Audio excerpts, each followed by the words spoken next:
Como entrar no estado de consciência desejado, por Neville Goddard. O sentido da vida é apenas o saciar da fome, e os números de estados de consciência através dos quais o indivíduo pode buscar e observar o mundo são nada mais que meios pelos quais podem saciar essa fome. Digo isso porque o seu estado de consciência está sempre sendo exteriorizado.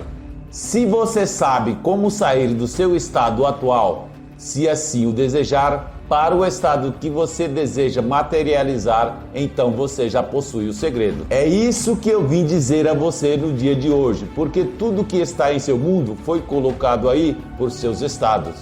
Coisas que você sentiu como reais, e todos os estados estão presentes no indivíduo.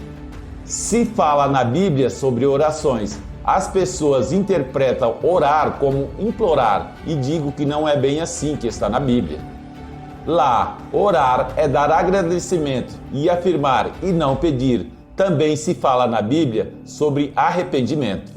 Se diz que arrepender-se significa sentir remorso, e não é bem assim que a Bíblia ensina. Oração e arrependimento são termos quase sinônimos. A palavra pecado não tem nada a ver com romper com algum código moral. Pecado significa errar o alvo. É isso que significa essa palavra. Se você tem um objetivo na vida, algo para alcançar, bom, então você está pecando. Você pode ter $1 milhão e mesmo assim estar faminto ou desejoso por outro milhão, além desse que você já tem. Então, se você não tem, você está pecando. Arrepender-se significa simplesmente mudar radicalmente de atitude. É isso que arrepender-se significa. Se eu mudar radicalmente a minha atitude perante a vida, então eu verei o mundo a partir dessa mudança de atitude. E essa mudança é uma mudança de consciência.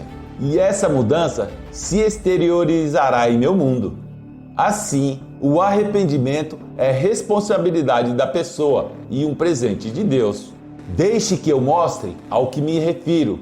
Eu e meu pai somos um. Sendo assim, vou ao meu pai, porque o meu pai é maior que eu.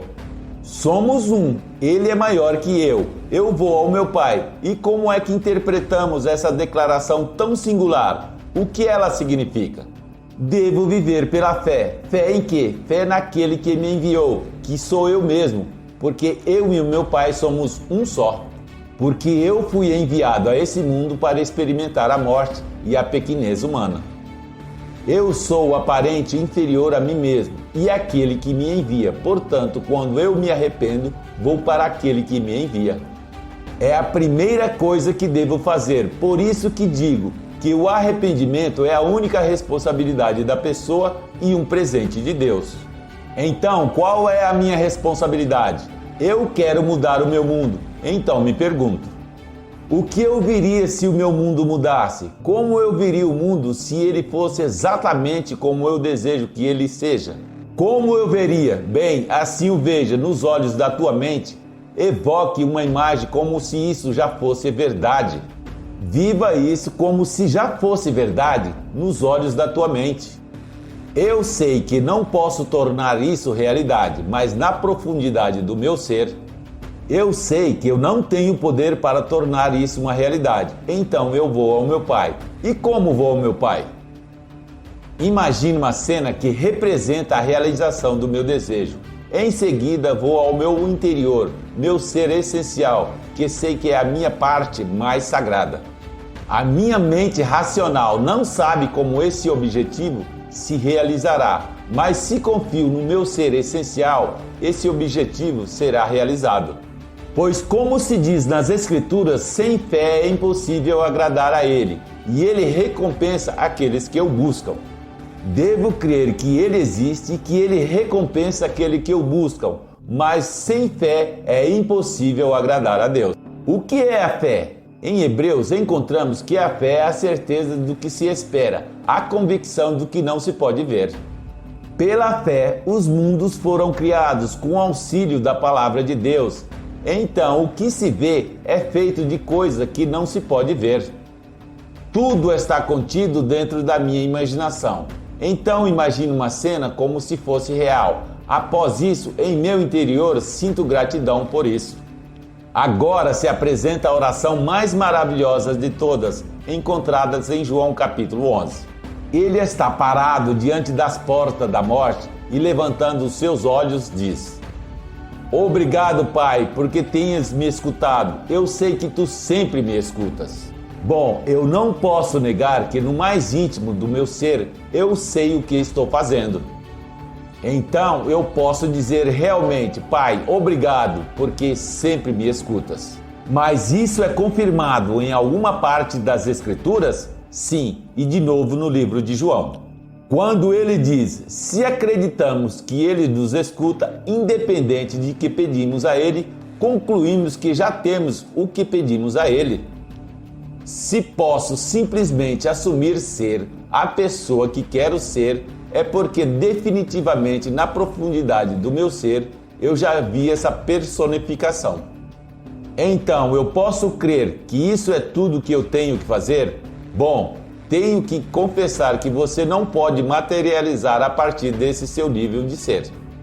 Não somos suficientemente sábios nesse nível em que nos encontramos para encontrar os meios necessários que materializarão essa personificação que já assumimos em nosso íntimo. Se eu já provei isso que afirmo, muitas vezes, quando eu estava completamente isolado, como se estivesse em uma cela de prisão, eu estava numa ilha de férias por quase 5 meses, mas tinha um compromisso nos Estados Unidos e tinha que voltar para lá. E me disseram que não havia possibilidade de sair da ilha tão cedo. Meu compromisso era em Nova York, na primeira semana de maio. O que eu poderia fazer nesse caso, sem outras possibilidades? Todos os barcos estavam lotados e a lista de espera para os próximos embarques tinha milhares de pessoas na minha frente. Todas esperando, e eu estava na ilha de Barbados sem nenhuma reserva para regressar aos Estados Unidos. Então o que fiz? Simplesmente sentei em uma cadeira no quarto do meu hotel e assumi que estava em um pequeno bote que se aproximava do barco principal. Nessa época se usava um bote para levar as pessoas até um barco maior que esperava todos os passageiros a cerca de 1 quilômetro da praia. E logo me vi caminhando sobre a rampa de desembarque, assim nos olhos da minha mente.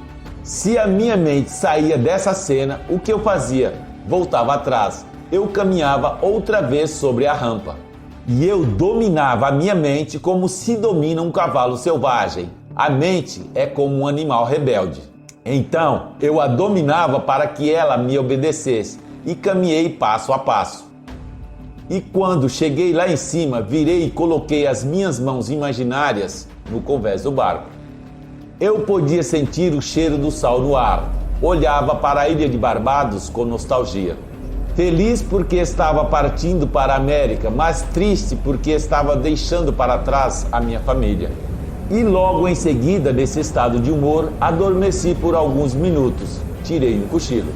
No mesmo dia recebi uma ligação da mesma empresa que me disse que não havia possibilidade de sair da ilha pelos próximos meses. Dessa vez me disseram que havia um cancelamento de uma passagem e ofereceram para mim, mesmo tendo uma lista de mais de 1.000 pessoas na minha frente.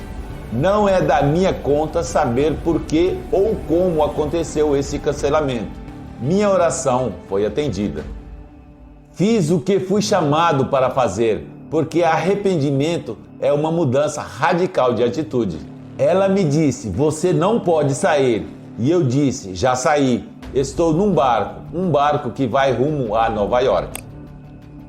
Isso é tudo o que queria fazer. Era minha responsabilidade representar uma situação que significasse a realização do meu desejo. E logo me render completamente ao meu Pai, porque Ele tem o poder da materialização. Eu não sei como materializar a partir do nível que me encontro. Não tenho sabedoria nesse nível para fazer tal coisa. Portanto, a minha fé e a fé em meu Pai e o seu poder para materializar tudo o que fiz em minha imaginação, isso é orar, isso é arrependimento. E obrigado por assistir. Até o próximo.